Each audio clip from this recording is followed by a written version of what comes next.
Hey everybody, it's Vanessa here and welcome to my Dyslexic life.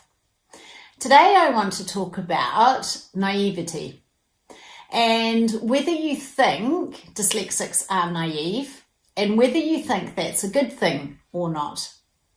It's really interesting, isn't it? Because I think in some areas I have a lot of great problem solving and I can see, things that others can't.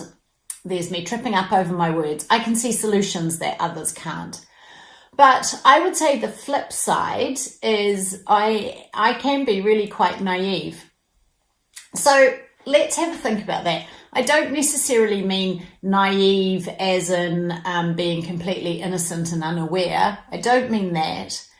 I mean more we have a naivety about barriers or things that can't happen.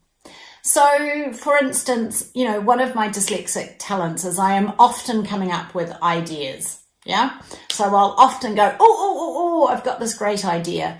And it can be all sorts of things. It can be anything. It can be an idea about what to do on the weekend. It can be an idea, for a business. It can be an idea for a present. I mean, honestly, it can be anything. And that naivety, I don't see what isn't going to work. That's where I'm naive. So a simple example of this would be my mother collects driftwood. She's got hundreds of bits of driftwood. She loves it. Anyway, I was up at my mum and dad's and I was helping them sort some stuff out. And, my dad is definitely dyslexic or a visual thinker. He's always making things and he's a draftsman. So, he's obviously got that visual talent.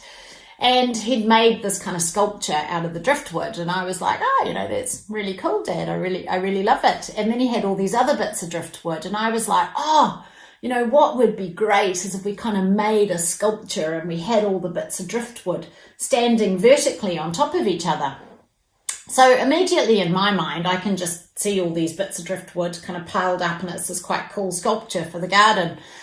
And, in my naivety, I don't see that actually you're going to have to drill through bits of wood. And some of the bits of wood are like this thick, In my naivety, I just see me with a drill making a hole and boom, it's done. So that's one example of my naivety. Another is when you, in business, I don't think, that can't be done or we can't do that. So this naivety kind of brings this energy, I guess, and this ability to look at things from a different perspective. So I actually like being naive. The opposite of being naive is almost being jaded and pessimistic, isn't it? So I think there's a lot to be said for being naive and trusting the good in people and trusting the good in a situation and not seeing all the things that can go wrong, just seeing something being created. And it is definitely a double-edged sword, like a lot of things with dyslexia. Being naive also means that we don't see the challenges and we maybe don't think about the bits of the process or the idea that aren't quite going to work.